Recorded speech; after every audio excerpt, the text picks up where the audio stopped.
Good morning and welcome back to JBW Designs. I'm Judy Whitman, the owner of the company. I feel like I have been gone forever, and you may feel that way too because I haven't done a video in over 5 weeks. But there's a good reason for that. My husband and I took a nice long vacation down in Florida, and I can't tell you how good it was to be on a different schedule for a change and just to get a little R&R. We had a great time. I did yoga on the beach every morning. Our condo looked out on the ocean. You could look for shells.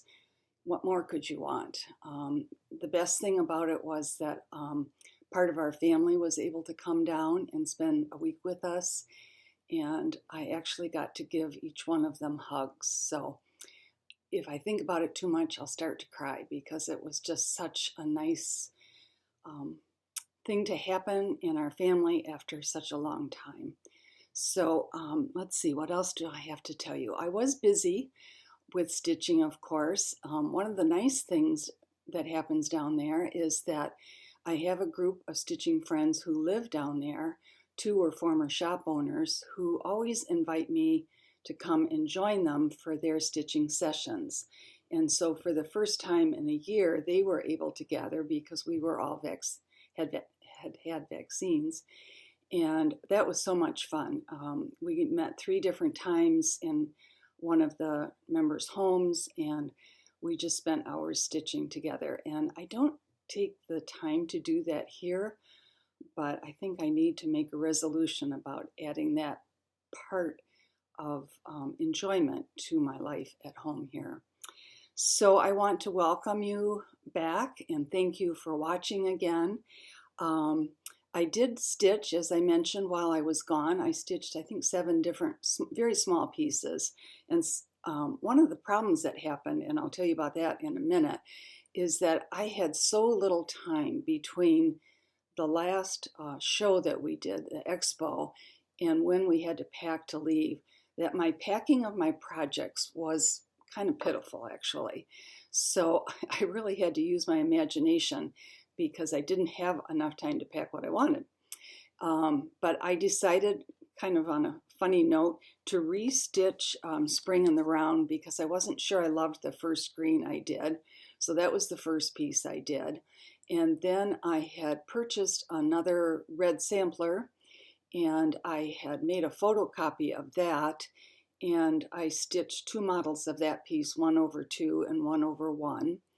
And then thankfully I did take graph paper with me, and I graphed 2 new designs while I was down there, and they're part of that series of seasons. So I think you remember I did fall in the round, I did spring. So I charted summer in the round when I was down there and worked 2 models of that. And then I also charted the fall in the round, but I just started stitching that actually a couple nights ago. And then I stitched a little sailboat model for our daughter who wanted that for her house. So I did keep busy. I didn't have quite enough, but you know, we can't be without our stitching. That would be awful. So I want to tell you a little bit about the expo because that was such an interesting experience. It was an online wholesale market, and we've never done this before. And the reason we had to do it is because the market that was supposed to take place in February was moved to May, and then they had to cancel that because of COVID. So the online show was really an interesting, as I say, format. Shops actually could talk to us in person, or they could place orders through email. And the wonderful thing is I did get to talk to quite a few shops owners, like I do to you. It was kind of cute because we had to actually be close to our desk for 3 days while the show was going on. But I realized after a few hours that you could walk away and do some work because a little doorbell would ring, and that would tell you that someone was, quote, coming into your room to visit you in person. So that helped. I did really well. I was so excited. I sold out of which I'm going to talk about today, my mouth is not working today. The collection of antique red samplers, so I had to have that one reprinted. I sold out of the Christmas Ornament 3 booklet, and I mean, everything was selling like hotcakes, which is great. I sold out of these, so I had to have everything reprinted before I left. So that was the story of the expo. It went really well, and they're going to do another one in August, in late August. So that's a good time for that. So one of the things that I learned on my trip down to Florida is that one of the gals in our stitching group is an avid YouTube watcher. And she was so encouraging to me. She gave me lots of ideas of things that I need to think of, and they were positive comments, of course. And one of the things that she told me about, which I wanted to feature today, is that there is a YouTube, two women, Brenda and the Serial Stitcher, and they, a couple of weeks ago, came up with the 10 Commandments of Stitching. And so I printed those out, and the one that caught my eye, of course, is that the 7th one is always have a red work sampler in progress. And I thought, this is perfect. This is my introduction to show you the 5 samplers that appeared in this booklet. And I think I showed them briefly in the expo video, but I thought I would show them today up close and talk a little bit about some of the unique aspects of each one. So I'm going to start with this one, and I named them all based on something, a motif that was in the sampler. So this one is so sweet. I called it the Star Sampler because it actually, I believe, is of Pennsylvania German origin. And this is really the sweetest one of all because it is stitched over 1. It is very, very beautifully stitched, perfectly done. And there were some unique aspects to this sampler, of course. There are several letters that are missing. There's no J, which is quite common in the first alphabet. And in this last alphabet, let's see, let me look again. Oh, this was interesting. The W was stitched before the V. There are several other interesting aspects to this piece, especially the little arrows that have been stitched. They're actually stitched over 1 with 1 strand of floss. And then she also stitched, this one is not dated, sorry to say, she stitched the letter 3 rows, and I'm not sure what that refers to, but this is the part that I just love, because actually I believe that it is, as I said before, of Pennsylvania German origin. And I have a wonderful source book that I've used many times over the years. You can see all my markers in there because in my designing, I often go back to my antique sampler books and I look for motifs. I'm looking, and particularly in this one, there are a lot of reindeer in this one, and so I'm always marking those pages because I like to use those antique motifs. Well, the beauty about this book is that star in this sampler is featured in this book. It was a very common motif. So that was the first of the samplers in that red collection. Let me show you a couple more. So I tried to get them all ready. Some of these are kind of unwieldy, so I'll try to hold them up, but I may lay them down to talk to you about them. So this one is called the Berta Heinen Sampler. And of course, that's because her name was actually stitched at the base of the sampler. It was stitched in 1904. This is probably either German or Dutch because she uses a phrase, a German phrase in here. And I will not pronounce it because if I do, I will mispronounce it, and I'm sure I'll hear from you. So, but the meaning of the words is thank my. And I am not sure what our little Berta meant by that. Was she thanking her teacher? It's possibly she was thanking God because she used 2 religious motifs in here. We really don't know. The top alphabet is missing the J, of course. And the edges of the alphabet were all stitched by hand in a little hem stitch. The Heine name, which I tried to locate, actually did settle in Ohio and Pennsylvania, so it's very possible that that is where it was stitched. I bought it from a dealer here in the US. And incidentally, all of my red samplers are things that I have been purchasing over many, many years. And I hope to do a second book because this was met with such success. I have 3 or 4 more samplers in my collection. Actually, my very favorite one, which I hope to do, and then I have recently purchased 2 more. So I'm excited about that. I'm not sure when I will do it, whether it'll be spring or fall. So the next sampler is called the Greek Key Sampler, and that is because of the border that runs along the top of this piece.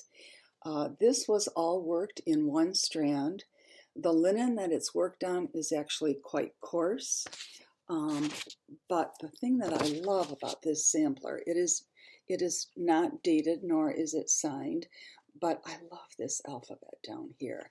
It just looks so graceful to me. I just think it would be so pretty to use in something else. There's some interesting aspects about this sampler. I'm going to set this on the desk here. And one is, let's see if I turn it a little bit, is that the stitcher did not start with a typical ABC at the top. She actually started with IHNM.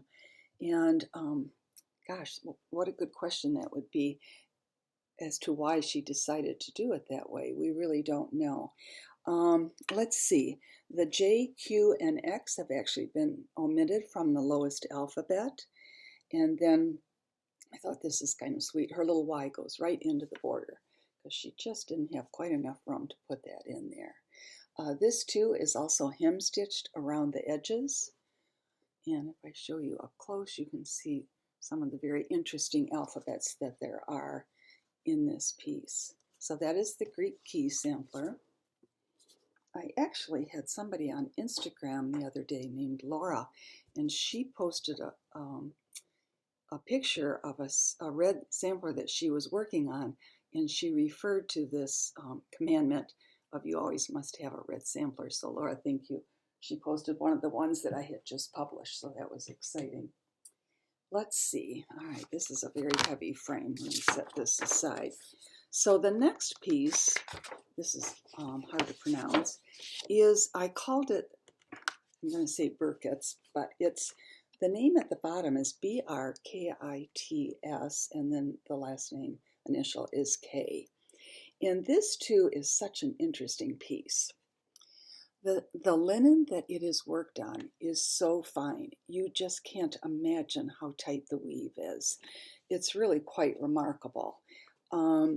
The design contains just one alphabet, but 2, beautiful borders. I also believe that this probably is of Pennsylvania Dutch or German origin due to the little star that is at the bottom and this little motif here, which I also found in that book that I showed you earlier. When I researched the name BRKITS, I discovered that the origin is Yugoslavian. So we don't really know for sure, of course, where this child or young adult came from. This is probably one of the more beautifully stitched pieces because it is so accurately done. I've forgotten to check, and I think the alphabet at the top is complete. So this too is, if you can look up close, has been stitched along the edges. So that's our 4th sampler in the series. I hope you're enjoying our red sampler collection here today. And then the 5th one actually is dated, and as far as I know, it's probably the oldest piece that I have of the 5. It is actually dated March 25th, 1878, and it was worked in Abingdon. Now, the question I have when I did my research is, was it worked in the US or it possibly could have been worked in England? Because there is an Abington-on-Thames in England, which sounds like a charming town. It's a historic market town. But there's also an Abington in Virginia, in Washington County. And that is probably the more likely location of this sampler. The edges of the sampler are not visible. When I purchased it, they were under the frame, under the matting of the frame. But this too is such an interesting piece because it has so many alphabets in it and so many borders. It too is on a fairly fine count linen, and I believe this might be the one that Laura had started. So you'll have to let me know if you have a favorite of the 5. It would be interesting to find out what your thoughts are. And speaking of favorites, I finally got back to doing a contest on my Friends of JBW Designs Facebook page, which of course I haven't done in a long time, and people seem to love that contest. So this week I featured 4 little seaside motifs, and when I looked this morning, we already had 90 people voting on which one was their favorite. So if you haven't joined my Friends of JBW Design page, please just say that you want to, and of course we let you in. And we try to post pictures. I ask my stitcher friends to post pictures of designs that they've stitched of mine, where they finished it in a unique way or changed the colors of the fabric. So I would love to see anything that you've done that will inspire the rest of us. So one of the things I've done in my last couple videos is I try to feature a shop. And somebody told me that recently that they loved that idea. And the reason I'm doing it is that so many shops are going through such hard times right now. So I'm going to tell you about the shop, and then I'm going to read a description because the owner sent me such a wonderful little synopsis that I thought I'd read it to you about their shop and when it started and about themselves. So the shop I'm featuring today is called Cross My Heart, and it's in Columbus, Ohio. The owners are Jenny and Carol, and here is their email address, their phone. If you live nearby, call or stop in, or I'm going to ask you to give them some love because so many shops are really, really struggling right now. And one of the reasons will be explained in this description. So bear with me here. Jenny wrote to me and she said, she and Carol purchased the cross-stitch shop, Cross My Heart, in 1996. It was actually an existing shop, and I think Jenny had worked there originally. They met there as stitchers. They have degrees in art history, which I thought was fascinating, and they carry primarily counted thread with a little punch needle. They have classes in designing your own sampler, which is an introduction to specialty stitches. We carry Aida and linens in a variety of colors when we can get them. We love all the overdyed fibers and have a variety of cottons, pearl cottons, and silks from the most current designers.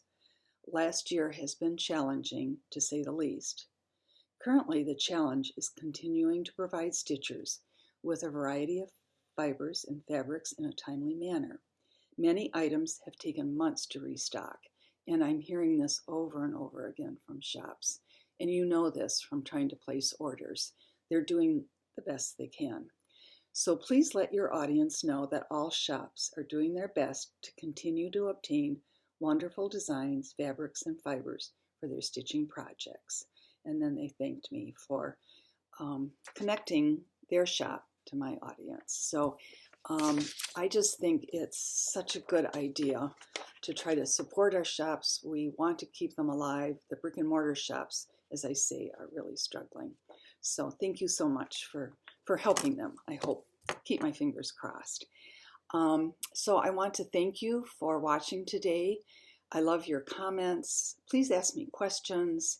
I'd love to answer more questions in future videos. So thanks again, and I will see you. Hopefully, it won't be 5 weeks. It'll be much sooner than that. I'm not going anywhere. And I am working on new designs. I'm finally back in the groove again. So thanks a lot. Bye-bye.